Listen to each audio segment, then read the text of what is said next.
Dear students, I am Dr. Rajiv Sapre. This is second lecture about the topology of metric spaces. See, this is second lecture. In the first lecture, what we have done, in 1 minute I will revise. We have done the definition of a metric space. I think you remember that. We denote metric space as x comma d, right? X is underlying non-empty set and d is a function. We have said it is a function from x cross x to R.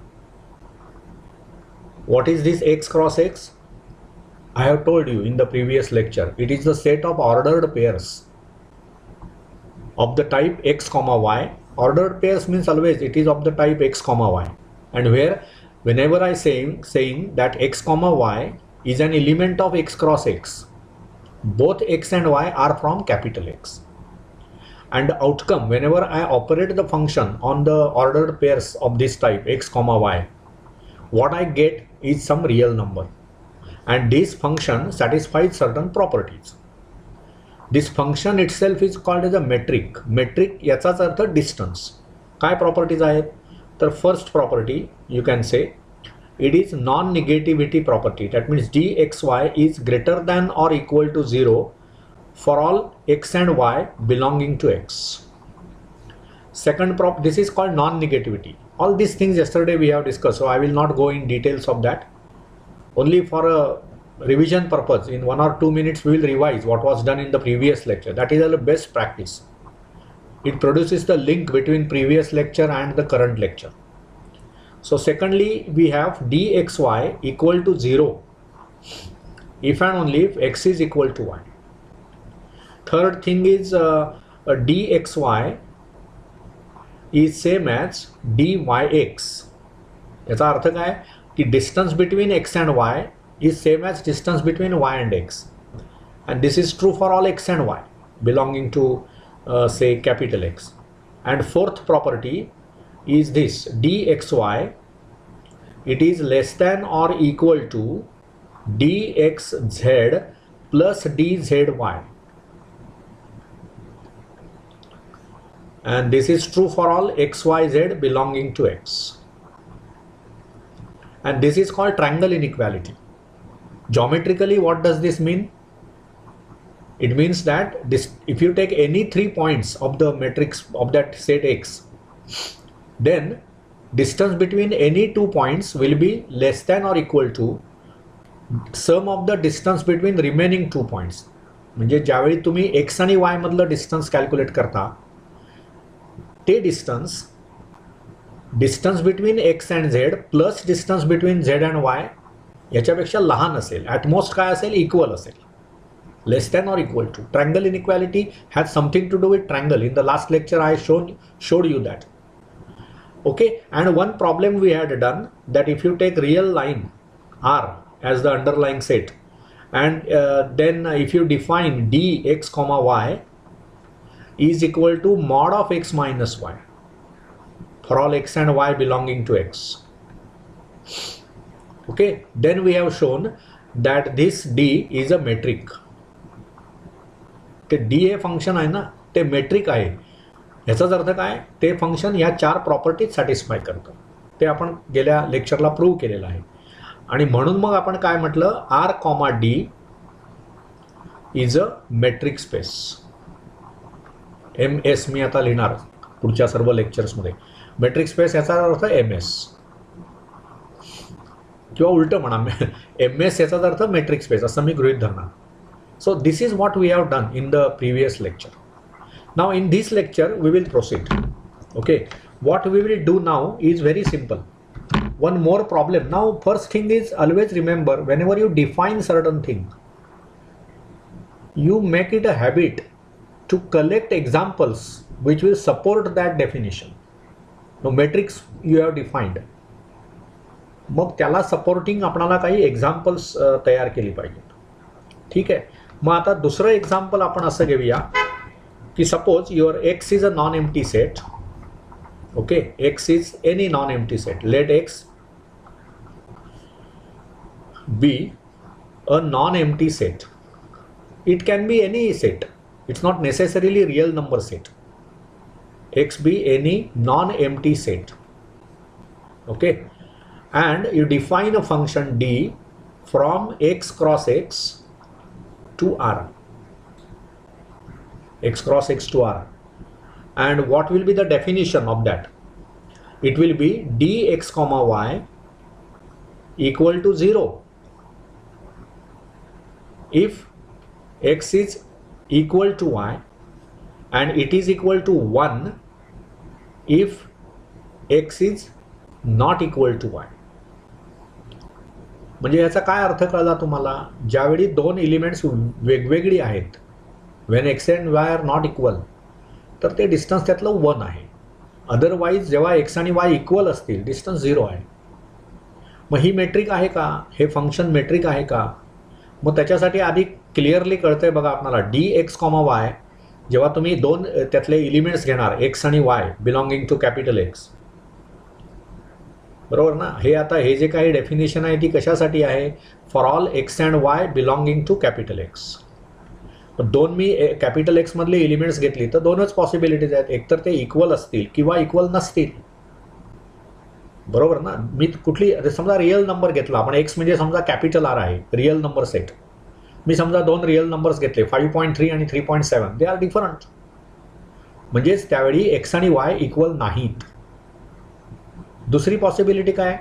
X आणि y equal आहेत किंवा नाही, त्या दोनच possibilities आहेत. प्रत्येक वेळी आपण डिस्टन्स कसं डिफाईन केलं आहे? dxy 0 आहे आणि इथे 1 आहे, म्हणजेच ते greater than or equal to 0 आहेच ना. Either it is 0 or it is 1. 1 कधी आहे? When X and Y are not equal, it is 1. 0 कधी आहे? When X and Y are equal. So always our distance is greater than or equal to 0. का? तर ते 1 किंवा 0 आहे. 0 हा इक्वल टू 0 आहे, 1 हे ग्रेटर दॅन 0 आहे. सो फर्स्ट प्रॉपर्टी जी आहे, we can say dxy is greater than or equal to 0, obvious, by definition of metric, by definition of D. It is obvious. See, mathematics मध्ये असं एक coat आहे, obvious is not always obvious. पण हे इथे अगदीच ऑब्वियस आहे, कारण काय? एकतर डिस्टन्स 1 आहे किंवा 0 आहे, डेफिनिशनच सांगते आपल्याला. So it is greater than or equal to 0. Second part पण ऑब्वियस आहे, कारण डेफिनिशन काय सांगते? dxy is 0 if x is equal to y. So dxy equal to 0 if and only if x is equal to y. So we can say by definition. Similarly, third part, there also you can say dxy is same as dyx. का सांगा? जर x आणि y वेगवेगळे असतील तर y आणि x पण वेगवेगळे असणार, राईट? इफ x, तुम्ही दोन एलिमेंट्स घेताय, कशामधली? कॅपिटल एक्स मधली. मग जर ही दोन एलिमेंट्स म्हणजे मी एक्स आणि वाय घेतली, मग जर ते एक्स आणि वाय डिफरंट असतील तर वाय आणि एक्स पण डिफरंट आहे, बरोबर ना? मग त्यातलं अंतर 1 आहे. आणि जर एक्स आणि वाय इक्वल असतील तर वाय आणि एक्स पण इक्वल आहे. So this is also very clear की dxy and dyx are equal, right? So I can say this is obvious, because there are 2 cases only. तुम्ही दोन एलिमेंट्स घेतल्यानंतर एकतर ती इक्वल आहेत किंवा इक्वल नाहीत. इक्वल असतील, समजा एक्स आणि वाय इक्वल असतील तर वाय आणि एक्स पण इक्वल आहेत, म्हणजे मग ती ही डेफिनेशन मी वापरणार, डिस्टन्स त्यातलं 0 असेल. म्हणजे आपण इथे पाहिजे तर लिहूया dxy equal to 0 equal to dyx as x is equal to y implies y is equal to x. आणि दुसरं काय होणार बघा? dxy is equal to 1 is same as dyx. का? तर ॲज आता डिस्टन्स 1 कधी आहे? एक्स आणि वाय इक्वल नसतील तर. So as X is not equal to Y implies y is also not equal to x. Okay, so in all these three things we have easily managed the issue, right? Nothing difficult in that. Now the main issue is the triangle inequality. How to prove triangle inequality now in this case. नेहमी एक लक्षात घ्या, मेट्रिकच्या जेव्हा 4 properties आपण सिद्ध करायला निघत जात असतो त्यावेळी सर्वात महत्त्वाची प्रॉपर्टी असते ती म्हणजे ट्रायंगल इनइक्वॅलिटी प्रूव्ह करता आली पाहिजे. So that we will try now, right. So बघा म्हणजे आता कसं होणार बघा, की तुम्हाला काय प्रूव्ह करायचं आहे आता. See to prove that triangle inequality, that means fourth property. That means what we have to prove that TPT म्हणजेच to prove that for all x, y, z belonging to x, dxy is less than or equal to dxz plus dzy. This is what I have to prove. मग आता काय होईल बघा, जे काही मी x, y आणि z घेणार आहे त्याच्यामध्ये विविध केसेस मी घेऊ शकतो. सी केस 1 समजा मी अशी घेतली की x is not equal to y not equal to z. म्हणजे तीनही वेगवेगळी एलिमेंट्स आहेत. x is not equal to y, y not equal to z. मग त्यावेळी काय होणार, dxy इज 1. आपली डेफिनेशन आहे ना, ज्यावेळी दोन एलिमेंट्स वेगवेगळी आहेत त्यावेळी त्यातलं डिस्टन्स किती म्हणतोय आपण, 1. त्यामुळे dxy 1 होणार, dxz पण 1 होणार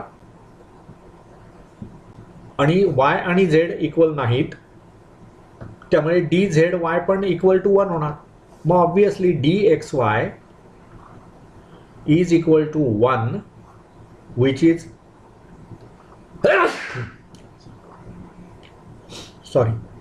लेस than dxz plus dzy. Okay, which is 1 plus 1 that is 2. ही एक केस झाली. So here we have proved की dxy is less than dxz plus dzy. आता केस 2 घ्या. केस 2 आपण घेऊया की all of them are equal, x is equal to y, y is equal to z. मग आता इथे dxy किती होणार बघा, as x and y are equal dxy is 0 by definition, dxz is also 0 by definition, कारण आता x आणि z पण इक्वल आहेत. तसंच dzy इज ऑल्सो 0. म्हणजेच तुमचं dxy हे जे 0 आहे it is equal to dxz plus dzy. That means it is 0 plus 0 which is 0. So इथे इक्वॅलिटी मिळाली मला. इथे मला dxy less than dxz plus dzy मिळालं, इथे dxy equal to dxz plus dzy मिळालं. आता तिसरी केस काय असू शकते, x आणि y इक्वल आहेत पण तिसरं एलिमेंट त्याच्यापेक्षा वेगळं आहे. म्हणजे समजा रिअल नंबरचा मी सेट घेतला तर 2, 2 आणि 5 असे जर मी निवडले, हे x, हे y आणि हे z, तर मी कसं लिहिणार, केस 3. ज्या काही अशा सर्व केसेस असतील त्या तुम्ही विचार करा, एक्झॉस्ट करा. मी एवढ्याच 3च गोष्टी दाखवणार आहे तुम्हाला. आणखी काही आहेत का केसेस, असतील का, ह्याचा विचार करा आणि ते लिहा त्याच्यामध्ये. सो इथे काय होणार बघा, आपण असं म्हणतोय x and y are equal but they are not equal to z, like this 2 and 2 5. Okay, मग इथे काय होणार बघा, dxy ज्या अर्थी x आणि y इक्वल आहेत त्या अर्थी ते 0 आहे. आणि इकडे काय होणार बघा, dxz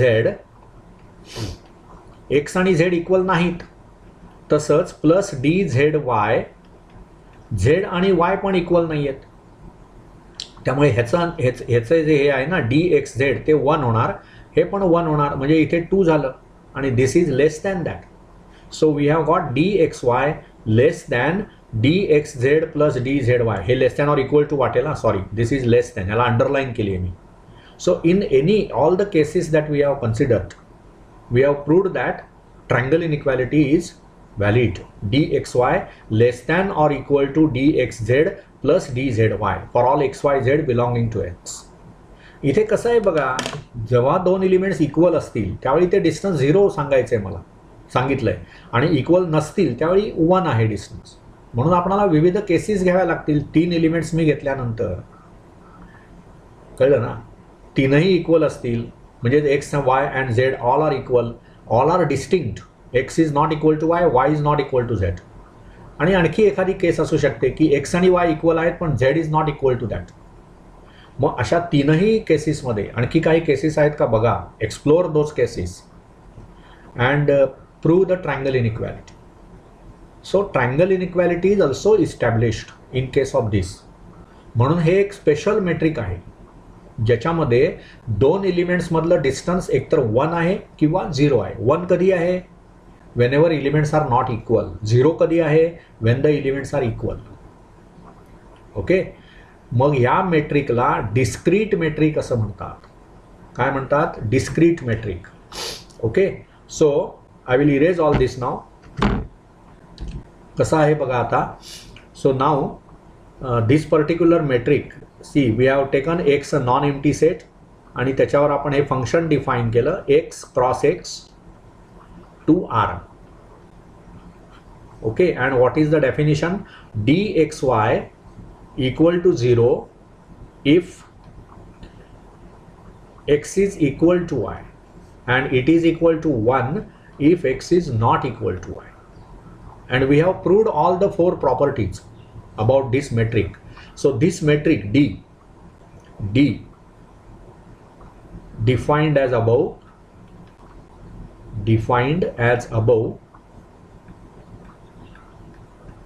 is called discrete metric. It's called discrete metric. Okay. And x comma d is discrete metric space. Discrete metric space. This x can be any set. Discrete metric space. You can have x as a rational number set, real number set, complex number set, anything. When two elements are equal, distance is 0. When two elements are not equal, distance is 1. Right? ते discrete आहे. तुम्ही समजा हे असं define केलं, this is an exercise to you. समजा मी हे असं डिफाईन केलं, D X Y is equal to 1 if X is equal to Y and it is equal to 2 when x is not equal to y. Will it work? Is this a metric space or is this a metric actually? हे function metric आहे का? विचार करा, prove करा हे metric आहे की नाही. जर तुम्हाला होय म्हणायचं असेल तर प्रूव्ह करावं लागेल ऑल द फोर प्रॉपर्टीज. नाही म्हणायचं असेल तर give one example. This is always a pattern in mathematical problem solving. If you want to say yes then you have to prove all the things. Otherwise डिस्प्रूव्हसाठी example चालतं, त्याला counter example म्हणतात, जे तुम्ही देऊ शकता. Okay. So this is how this discrete metric is introduce to you. मग आता ह्याच्या पुढे जाऊन आपण काय करायचं आहे की आणखी काही एक्झाम्पल्स आपण बघूया. ओके. समजा आपण आता आर एन हा सेट विचारात घेऊया. आर एनचा अर्थ काय? आर एन म्हणजे काय? It is R cross R.